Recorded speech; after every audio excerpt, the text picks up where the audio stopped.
తెలంగాణ రైతులకు వ్యవసాయం నేర్పింది ఆంధ్రోలే. తెలంగాణ రైతులకు వ్యవసాయం నేర్పింది ఆంధ్రోలే. అమ్మని సామిరంగా నమస్తే తెలంగాణ వచ్చింది. అయ్యా, అధికారంలోకి వచ్చినప్పటి నుంచి రైతులను అరిగోస పెడుతున్న కాంగ్రెస్ ప్రభుత్వం ఇప్పుడు ఏకంగా రాష్ట్ర రైతుల మనోభావాలని దెబ్బతీసింది. రైతు మహోత్సవం అంటూనే తెలంగాణ రైతులను ఏలన చేసింది. తెలంగాణ రైతులకు వ్యవసాయమే తెలియదని, ఆంధ్రోళ్ళు వచ్చి నేర్పించారని కారు కూతలు కూస్తూ అవమానించింది. నిజాం సాగర్ ప్రాజెక్టు కట్టడం వల్ల ప్రకాశం, కృష్ణా, గుంటూరు జిల్లాల వాళ్ళు వలస వచ్చి ఇక్కడ వ్యవసాయం చేస్తూ తెలంగాణ రైతులకు కూడా నేర్పించారంటూ నిజామాబాద్లో సోమవారం నిర్వహించిన రైతు మహోత్సవ సభలో టీపీసీసీ చీఫ్ మహేష్ కుమార్ గౌడ్ చేసిన వ్యాఖ్యలు వ్యవసాయంలో దేశానికే ఆదర్శంగా నిలిచిన తెలంగాణ రైతుల ఆత్మగౌరవాన్ని దెబ్బతీశాయి. ప్రకాశం, కృష్ణా, గుంటూరులో ఇక్కడికి వచ్చి సాగు నేర్పించిండ్రు. నిజాం సాగర్ వల్లే ఈ ప్రాంతంలో ఆంధ్ర రైతులు స్థిరపడ్డరు. రైతు మహోత్సవ సభలో పీసీసీ చీఫ్ మహేష్ కుమార్ గౌడ్ వ్యాఖ్య. పీసీసీ చీఫ్ వ్యాఖ్యలు తెలంగాణకు అవమానం. మహేష్ కుమార్ గౌడ్ క్షమాపణ చెప్పాలి. సరే, దీని మీద అసలు ఏంది ఏం కథ ఇట్లా అనేది ఒకసారి ఒక కాంగ్రెస్ నాయకుడిని మనం లైన్లో తీసుకొని అడుగుదాము. ఏమంటాడు, ఏంది ఏం కథ అనేది. వాళ్ళ కాడ ఇనసాట అవుతుందట. మరి ఎందుకు ఏం కథ అనేది ఒక్కసారి ఈయన పిసిసి అధికార ప్రతినిధి బైకాని లింగం ఒకసారి అడిగితే ఏమంటారు చూద్దాం. మరి ఏంది ఇట్లా అంటున్నారు సంగతి. తొందరపడి స్పందించకండి, వాళ్ళు సైబర్ నేరగాళ్లు కావచ్చు. ఇలాంటి సంఘటనలు జరిగిన వెంటనే నేషనల్ సైబర్ హెల్ప్ లైన్ 1930 కి రిపోర్ట్ చేయండి. ప్రజా ప్రయోజనార్థం జారీ చేసిన వారు హోం మంత్రిత్వ శాఖ.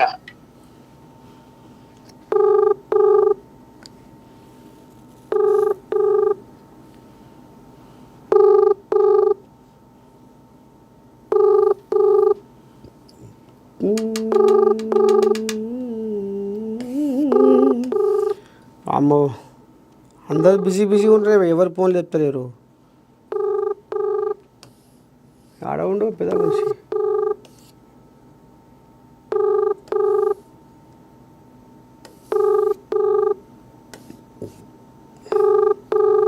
The person you're calling is not answering. Please try later. మీరు కాల్ చేస్తున్న వ్యక్తి ఆడ ఉన్నాడే పెద్ద మనిషి, ఫోన్లు చెప్తలేడు. అంతరాయం లేకుండా కాల్స్ మరియు డేటాను ఆనందించండి. సేవలపై అంతరాయాన్ని నివారించడానికి ఈ రోజే రీఛార్జ్ చేసుకోండి. ఒక ముచ్చట అడుగుదాము దీని మీద. అసలు ఏంది ఏం కథ అంటే,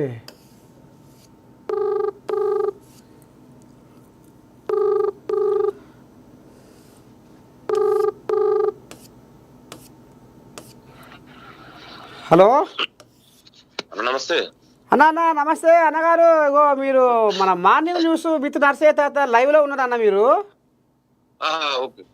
ఈ నమస్తే తెలంగాణ పేపర్లో ఏం రాసుకొచ్చిందంటే తెలంగాణ రైతులకు వ్యవసాయం నేర్పింది ఆంధ్రోలే. ఈ పిసిసి చీఫ్ మహేష్ కుమార్ గౌడ్ అన్న ఏదో అన్నాడట. మరి తెలంగాణ రైతులని ఇప్పటికే ఆగమాగం జగన్నాథం చేసి వాళ్ళను అరిగోస పుచ్చుకుంటున్నారు. మళ్ళీ అది చేసింది కాక మళ్ళా తెలంగాణ రైతులు ఏదో తెలివితక్కువలు ఆంధ్రలో వచ్చి నేర్పిర్రు అని మళ్ళీ వాళ్ళకు వంత వాడుతుర్రు, వాళ్ళని లేపుతుర్రు అనేది మరి వీళ్ళు అంటుర్రు. ఈ బీఆర్ఎస్ కోళ్ళాలు అంటున్నాయి. ఈ పీసీసీ పెబ్బ నిన్న ఏదో అన్నాడటగానే దీని మీద ఏమంటావు పెద్ద మనిషి? అట్లా లేదు. నా కాంగ్రెస్ పార్టీ తెలంగాణ రైతులను ఆదుకున్నటువంటి పార్టీ కాంగ్రెస్ పార్టీ. అంతా బీఆర్ఎస్ ఏదో తప్పుడు ప్రచారం. వాళ్ళు అదే చెప్తున్నా కదా, ఇవాళ దేశ చరిత్రలోనే ఎవరు చేయనటువంటి ఏకకాలంలోనే 22,000 కోట్ల రూపాయలు రుణమాఫీ చేసినటువంటి చరిత్ర కాంగ్రెస్ ప్రజా ప్రభుత్వాన్ని. అదే విధంగా రైతులకు వీళ్ళు 10 ఏళ్లలో ఏనాడన్నా చేసిరన్న బీఆర్ఎస్ నాయకులు. అదే విధంగా ఇవాళ 11 సంవత్సరాల కేంద్రంలో బీజేపీ వాళ్ళు ఏనాడన్నా రైతులను ఆదుకుర్రా? ఇదే బీజేపీ తెచ్చినటువంటి రైతు వ్యతిరేక నల్ల చట్టాలకు సపోర్ట్ చేసింది బీఆర్ఎస్ పార్టీ నాయకులు. వాళ్ళు మాట్లాడితే ఎట్లన్నా కాంగ్రెస్ పార్టీ ప్రభుత్వం అంటేనే రైతుల అభివృద్ధి సంక్షేమం కోసం నిరంతరం పాటుపడే ప్రభుత్వం మా ప్రభుత్వం. వాళ్ళు ఇదే ఇక బట్టగాల్చి మీదేయడం, ఎంతసేపు ఏది పడితే అది మాట్లాడదాం. అంటే ఇప్పటికైనా ఆ మాటలు బంద్ చేయాలి. ఏది పడితే అది మాట్లాడితే ఎట్లన్నా వాళ్ళు 10 ఏళ్లలో ఏం చేసిరో చర్చిద్దామా? మరి రైతులకు ఏం చేసిరో? ఖమ్మంలో రైతులకు బేడీలు వేసిన చరిత్ర ఎవరిదన్నా? ఇదే కేసీఆర్ కదా. వాళ్ళు ఇవాళ మాట్లాడితే ఎట్లా? ఇవాళ మా ప్రభుత్వం ఇవాళ చూడండి, దేశంలో ఏ రాష్ట్రం ఇవాళ బీజేపీ గాని 10 ఏళ్ల కేసీఆర్ గాని ఎంత రుణమాఫీ చేసిండు? ఇవాళ సంవత్సర కాలంలోనే మేము 22,000 కోట్ల రూపాయలు రుణమాఫీ చేసాం. మొన్ననే సన్న ఓట్లకు కూడా ఇవాళ 500 రూపాయలు బోనస్ ఇస్తున్నాం. ఇవన్నీ కూడా కాంగ్రెస్ ప్రజా ప్రభుత్వం చేస్తుంది కదా. రైతులను ఆదుకుంటున్నటువంటి ప్రభుత్వం మాది.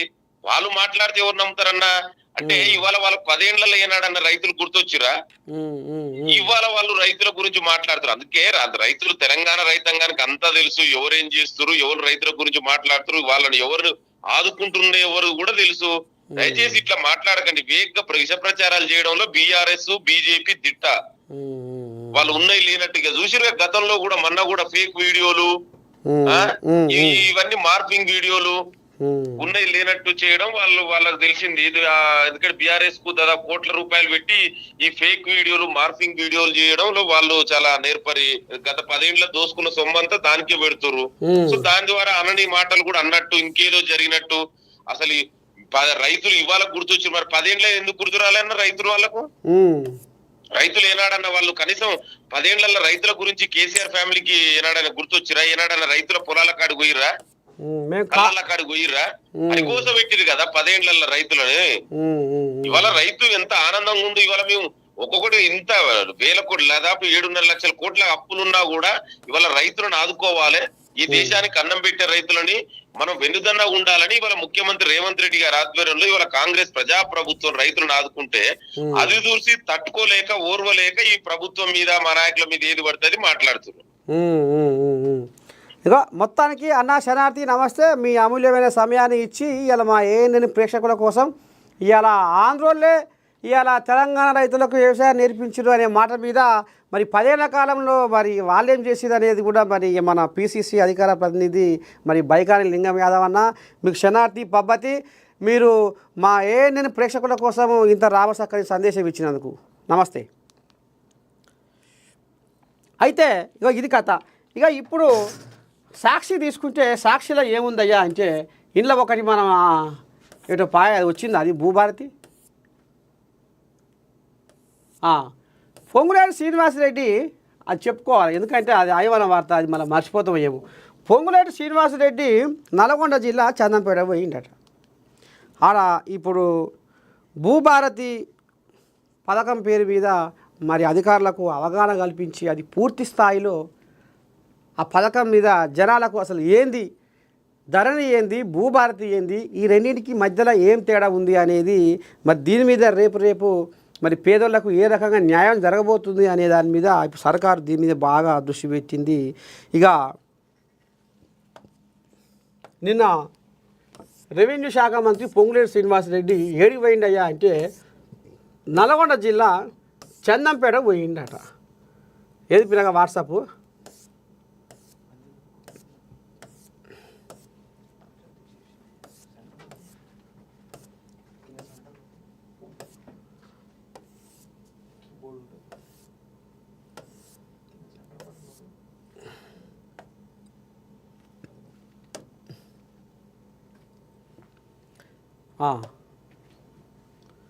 ఇగో అయితే నిన్న అలా దేవరకొండ ఆర్డీఓని కనీసం ఆయన భూభారతి వచ్చి 6 నెలల సంది సర్కారులు మొరో మొత్తుకుంటా కుతికే కూలబడంగా నోరు బొంగుపోవంగా భూభారతి అంటే గిది, భూభారతి కథ గిట్టుంటుంది, భూభారతి వల్ల రైతులకు సామాన్యులకు ఈ రకంగా మేలు జరగబోతుంది అని సర్కారులు మొరో మొత్తుకుంటుంటే ఇక మరి ఆర్డీఓ మనసు మరి అత్తగారించి పోయిందా లేకపోతే ఒళ్ళు దగ్గర లేదా? మొత్తానికైతే ఇక మరి పొంగులేటి శ్రీనివాసరెడ్డి నిన్న ఏ రకంగా ఆయనకు చెవులు విండి తొడపాశం పెడుతుండో చూడు ఒకసారి.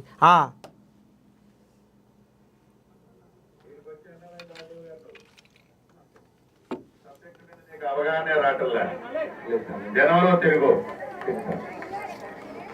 తెలుగు అర్థమైందా? సబ్జెక్ట్ మీద నీకు గ్రిప్ వెళ్ళాలా? 6 నెలలు అయింది నువ్వు వచ్చి. ఏం సంగతి? నేను చేస్తా కాదు, లేదు నీకు సబ్జెక్ట్ మీద. బోర్డు ఎక్కడ ఉంది? ఏం చూస్తున్నావు 6 నెలల నుంచి?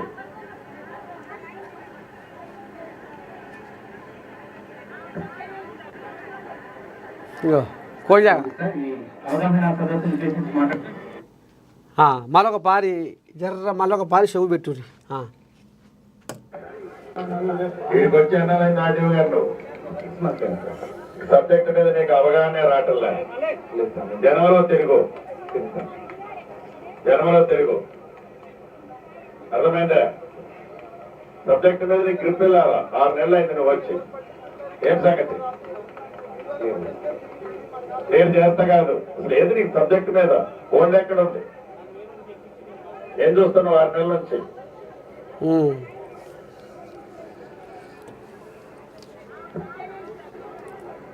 ఇది కథ. ఈయన ఇక మరి దేవరకొండ ఆర్డీఓగా పగ్గాలు చేపట్టి 6 నెలలు అయినా సర్కారు భూభారతి వల్ల జనాలకు, సామాన్యులకు, పేదోళ్లకు ఈ రకంగా న్యాయం జరగబోతుంది, మేలు చేకూరబోతుంది అన్నట్టుగా సర్కారు చెప్పుకొస్తుంటే ఇక ఈయన అసలు దాని మీద సోయే లేదట. భూభారతి అంటే కూడా అసలు ఆయనకే లేదట దాని మీద సోయి. దాని మీద ఎంతో కొత్త అవగాహన కూడా ఆయనకు లేదట, ఆలోచనే లేదట. అసలు భూభారతి అంటే ఏంది అనేటట్టుగా నోరెళ్ళ వేడి చూసే కథ నడుస్తుందట. అంటే ఒక్క ఆర్డీఓకు కూడా మరి ఈ రకంగా భూభారతి మీద సర్కారు చేపట్టిన మరి ఏదైతే భూభారతి పథకం ఉందో మరి దీని మీద ఈయనకు గింతనన్నా ఇది లేకపోతే ఎట్లా అనేది ఇప్పుడు ఈ రకంగా పొంగులేటి శ్రీనివాసరెడ్డి ఆంబాయం వెళ్ళబోసుకుంటుండ్రులా. 30 సంవత్సరాలు అసలు అవి ఎక్కడున్నాయి, ఆ చట్టాలు ఎట్లా అనేది మాకు అసలు వివరమే తెలియదు. జనాలు పెద్దలు కూడా మాకు ఏం చెప్పలేదు. మేము వాళ్ళ కానుకోలేమంటే మేము అసలు దీనికి ఎక్కడ మీరు ఎన్ని అప్లికేషన్లు పెట్టుకున్నా దానికి రెస్పాన్స్ అంటే సాగులో మీరు ఉన్నారా చెల్లెమ్మ? సాగు చేసుకుంటున్నాం సార్. ఎక్కడది కన్సర్న్ ఎంఆర్ఓ? చంద్రపేట ఎంఆర్ఓ అధికారులు నీ దగ్గరకు వస్తారు, న్యాయమైంది అనిపిస్తుంది, న్యాయమైంది చేసి పెడతారు తప్పకుండా. జనంలో తిరుగు అర్థమైందా? సబ్జెక్ట్ మీద నీకు గ్రిప్ వెళ్ళాలా? 6 నెలలు అయింది నువ్వు వచ్చి. ఏం సంగతి? నేను చేస్తా కాదు, లేదు నీకు సబ్జెక్ట్ మీద. ఫోన్ ఎక్కడ ఉంది? ఏం చూస్తున్నావు 6 నెలల నుంచి?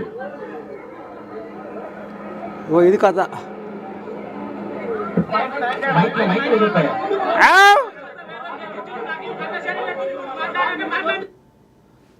ఇది కథ మొత్తానికి ఇలా